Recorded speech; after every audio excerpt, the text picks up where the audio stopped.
Hi, I'm Caitlin May, and this is my informative speech on teen dating violence. If you'll give me the camera real fast, we're going to meet our audience. We are 2.5 here tonight. And if everyone's ready, we'll go on ahead and get started. Alright. Is there anything as wonderful as young love? The butterflies in your stomach, the exciting new feelings for someone else? But for the 1 in 3 adolescents who become involved with an abusive partner, this picture is marred by bruises, control, and terror. Teen dating violence is a serious problem facing today's youth. It's one that requires an open and honest dialogue if it's ever to be solved. Part of the reason that teen dating violence is so deadly is that so few know how to recognize it when it's occurring, especially the victims. So, what does teen dating violence look like? Well, it manifests in 3 ways: psychological, physical, and sexual. Right here, we see 2 wheels. These represent the 2 different kinds of relationships: abusive and equal. In an abusive relationship, psychological abuse can include insults and put-downs. Often, abusers will isolate their victims. They'll keep them away from their family and friends. They'll become very possessive and jealous, and they may even demand access to private cell phones and email accounts.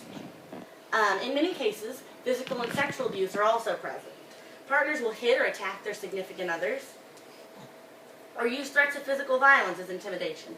They may also coerce their partner into sexual acts that they're not comfortable with, or even sexually assault or rape them.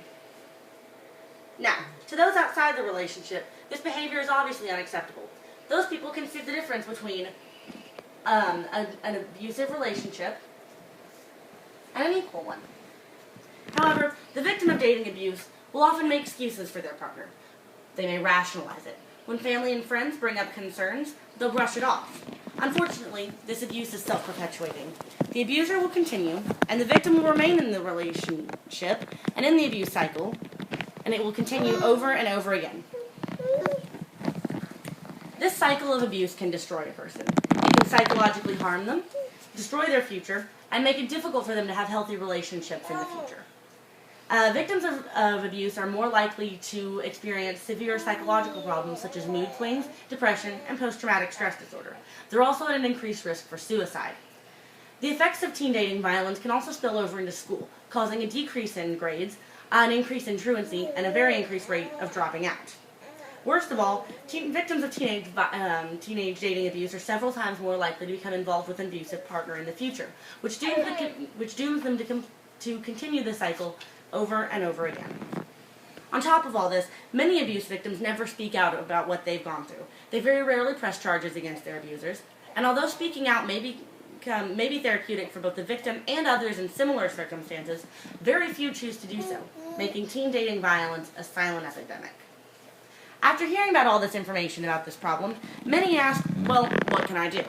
There are lots of resources available for those who want to help the 15 million teens each year who become victims of dating violence.